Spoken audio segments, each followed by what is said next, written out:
just wanted to show you the bag I made for my Parisian escapade. I always wanted to make a bag which would work exactly for the need I have. Usually I stay 2 or 3 days, 2 nights, between 2 and 3 nights usually, it's not really more than that. And the bag I have never works for what I need. I wanted to have something like that first, that you can put between 2 shoulders, which this way it's super stable. And I made it. It's not well done. I've done some not super clean thing here, but I think it's going to work. It's big enough so that I can put all the things I need. I took here a cushion case I had made a long time ago, and I'm not using it anymore, and it's just like that. I just added it here. This way it makes a big pocket where I can put things. And I also made another small pocket here for my Parisian map. I like this map very much because it's small.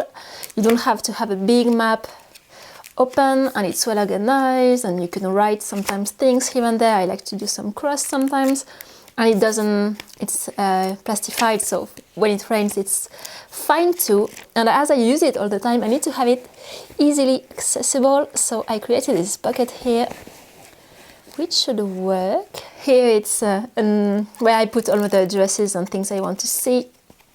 I want to see some addresses where Madame D'Aulnoy lived. I want to see where Choderlos de Laclos lived too, so I put all the addresses and few museums and the time when they are open, because I don't have a smartphone, so I will not have any information when I travel. I travel totally without internet. I just prefer really to have, I think you can travel very well with a notebook and a map. You have all the things you need.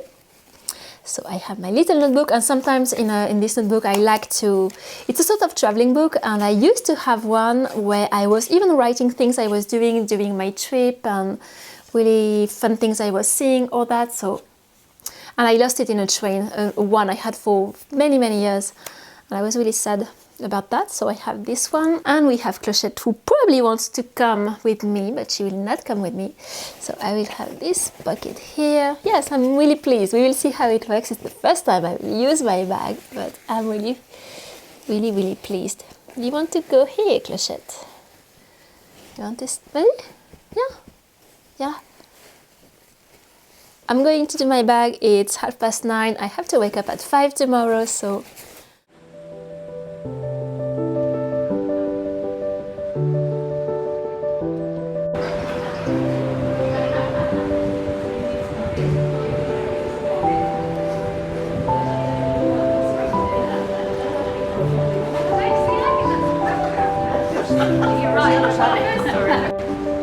I started my adventures in Paris by visiting Victor Hugo's house, 6 Place des Vosges.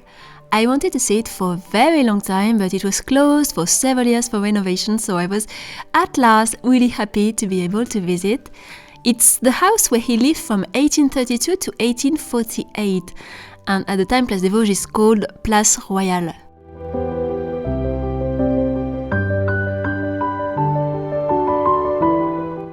What I like in this house is that Victor Hugo was not only a wonderful writer, but also a great decorator, and he liked to create his own very original and unique pieces of furniture, of course helped by skilled carpenters, and he could turn a door into a table, trunks into buffet or benches, always a bit in the Gothic style, which was a bit his style.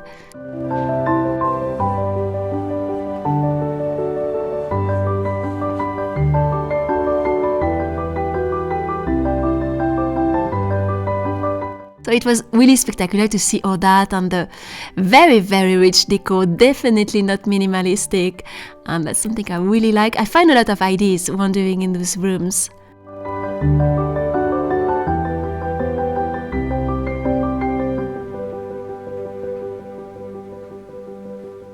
And here it's an original illustration of Gwynplaine, the main character from the novel The Man Who Loved, which is my favorite novel from Victor Hugo.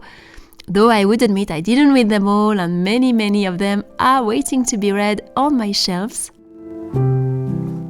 And this is his standing writing desk. Victor Hugo liked to write standing, so he has made for himself a really nice, sophisticated writing desk.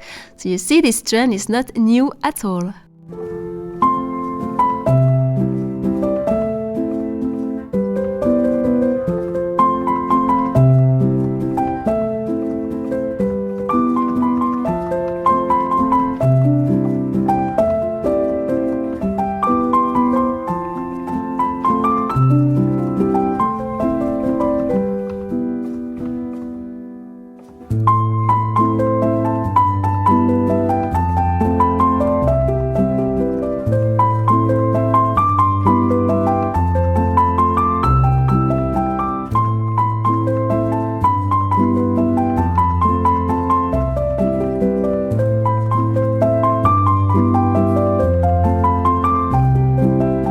And after Victor Hugo's home, I went to visit le Musée Carnavalet, which is also in Le Marais, so not far at all from La Place des Vosges and Victor Hugo's house.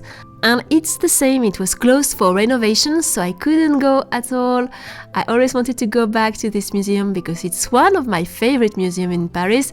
It's a museum which is free, just like the Victor Hugo's house, and it is about the history of Paris throughout the centuries. And there are all sorts of objects and paintings and furniture and decor.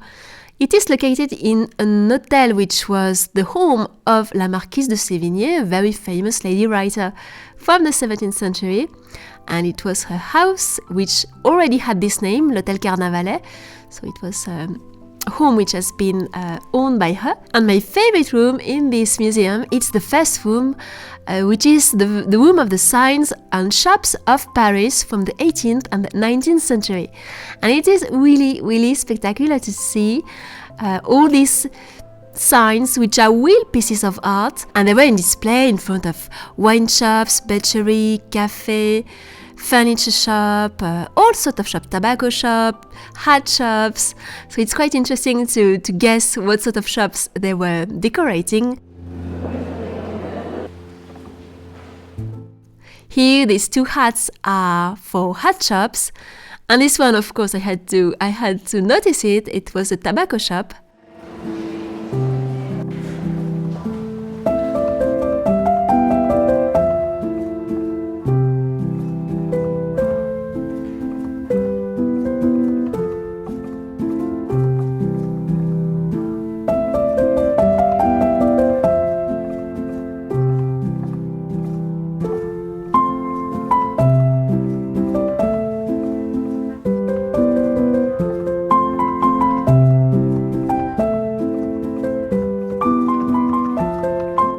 And there is one floor all about Paris under the Revolution and the First Empire.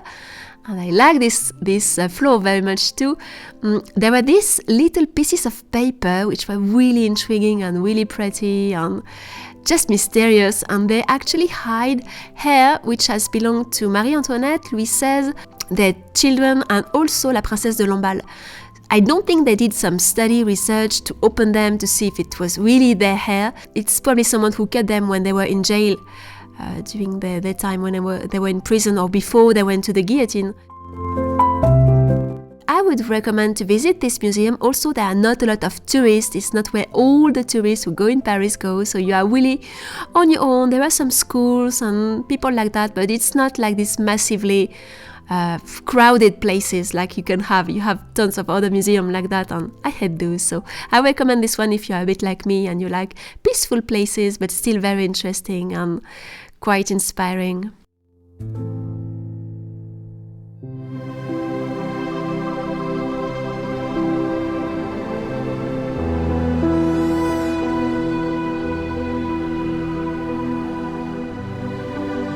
I went to see the new immersive production of La Belle et la Bête, which takes place at le Château de Maisons-Laffitte, very near Paris. And I think it takes place till December 18. It was a show which happened in many rooms of the castle, so you follow the actors. We are just little group of, I think, maybe 30 people, and we follow them in different rooms of the castle with different scenes. So it was really, really spectacular, really beautiful.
Wow.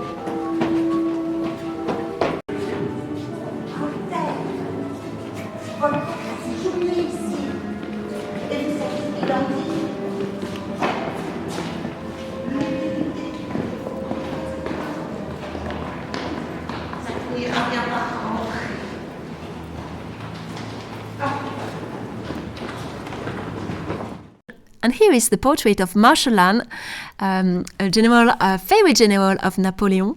And he owned this castle. The Château de Maisons-Laffitte was his house, his home. I don't know exactly what he would have thought of this Beauty and the Beast dining in his own dining room. But yes, I really like that when history meets fairy tale. For me, it's really special.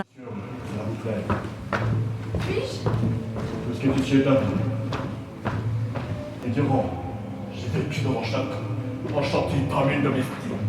Vanille et gaufre flamande, gelée dedans garnie de verjus confits. Entendez-vous? Gelée dedans garnie de verjus confits. So the Beauty and the Beast takes place at the Château de Maisons-Laffitte till December 18, and I would highly recommend for you to go to see it if there are still seats left. I think there are still few seats left, but it's pretty packed right now. When we went, it was just the beginning, so there were not too many people. There were a lot of people, but probably not as it is now. But it's super well done, so you don't really see the other groups. You are in a small group, I think of 30 persons, I'm not entirely sure. And then you enjoy the show with the actors you have for your group around the castle. I think it works like that. And then you go from one room to the other. I didn't film much really because my camera has a problem, and most of the great scenes I didn't film them at all. There are about 500 people who take part to the different scenes, all that. There were a lot of people, and it's really worth seeing. It's just the first time I took part to a show like that, to an immersive show where you follow the actors, the action from one room to the other. And also it allowed us to visit the castle in a different way because we were exploring tiny servant staircases and rooms you would never see normally, lighted in a different way, and there were all these deers and animals they put in the different places of the castle everywhere, and it was really fun surprises. There were so many great things about this show. So I highly recommend it if you are stopping by Paris or plan to go to Paris in the upcoming days. And during the weekend we also went to visit a house where my all-time favorite writer lived in the middle of the 18th century. So it's Jacques Rousseau, and you already heard about him because I already had videos about him. I did a video about his home where he lived when he was young in Savoie. And here I wanted to visit this one, which I never visited. It is located in Montmorency, in the north of Paris, and I always wanted to see it.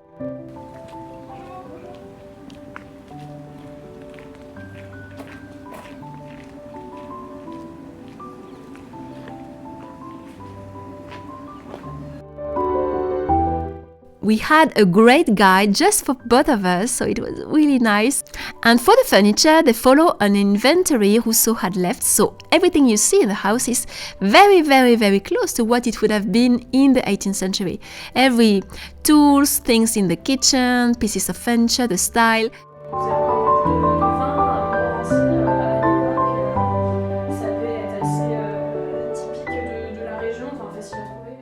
The chair, toilets too, everything would have been like that.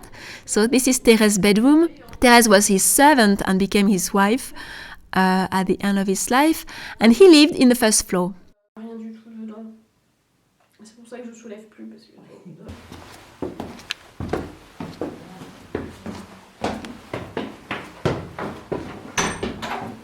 Ah, la petite fenêtre cool. La petite fenêtre cool. Oui. Les petits... Ouais, super. Il y en a une autre un peu plus haut. Ouais. Ah oui, il y en a une là encore. Ah ouais, elles sont d'époque aussi, celles-là, forcément. Mais c'est encore du simple vitrage. Ouais, bah oui. La collégiale, alors c'est pareil, on la distingue à travers les arbres sur la gauche. Et qui voyait aussi un château. Nous, on voit plus le château maintenant. Qui était le château d'où? De quoi? Je ne sais pas exactement.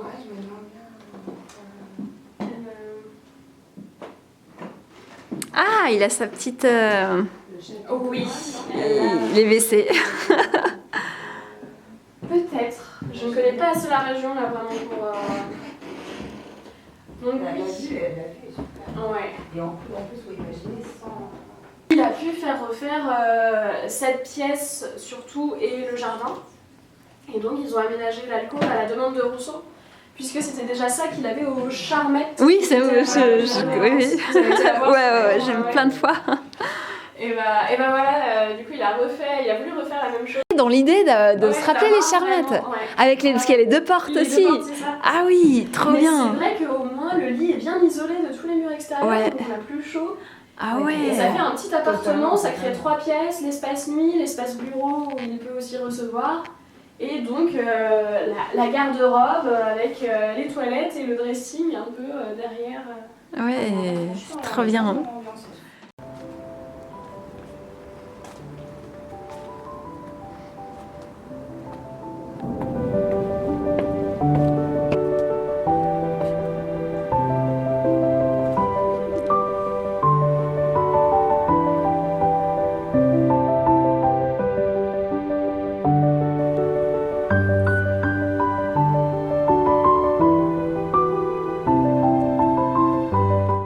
And after we visited this house, my friend wanted to surprise me, and we went to the castle of La Chesnaye, le Château de La Chesnaye, at Aubonne, not far from Montmorency too. And here we were supposed to visit this castle, but the landlord who was supposed to open it for us, it's only open on appointments at this time of the year.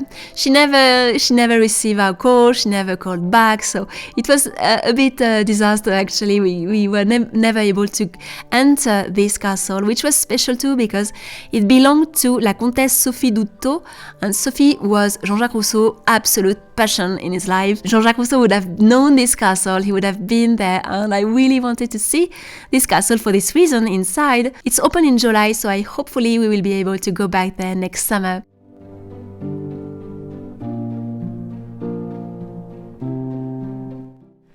And I thought you would like to see glimpses of my Parisian friend. Cute little house. She lives not far from Paris, so in Parisian neighborhood, in the Parisian suburb, which is really pretty, the one she lives. And all the treasures she has in her home comes from the street. Things she has found in the trash that people have left or found in brocants. So it makes her home very cozy and very inviting.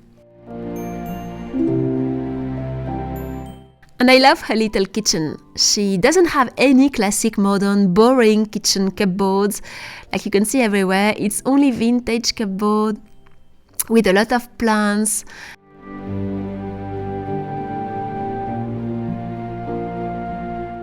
And I also like her cat's garland.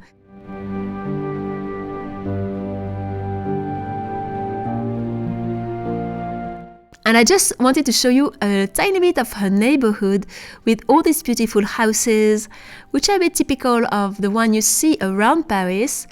And she lives actually very close to the neighborhood they filmed for the film Amélie, Amélie Poulain in French.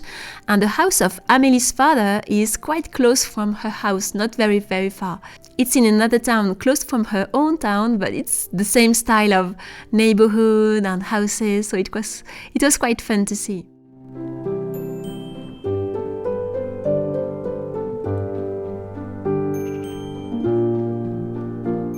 Thank you very much for watching this little Parisian escapade. I will come back very soon with all my other Christmas videos. This weekend, this Sunday evening, the new Christmas workshop will open its doors. I will put the link under this video if you are interested, if you want to make some gingerbread garland houses and the other decor. The other decor, I keep it secret, it's rather big thing, and you will see it on Sunday when it opens, and you will see if you are interested to join it. And just know that all the Christmas workshop will close their doors on December 22 this year, but once and all you keep access to all the content.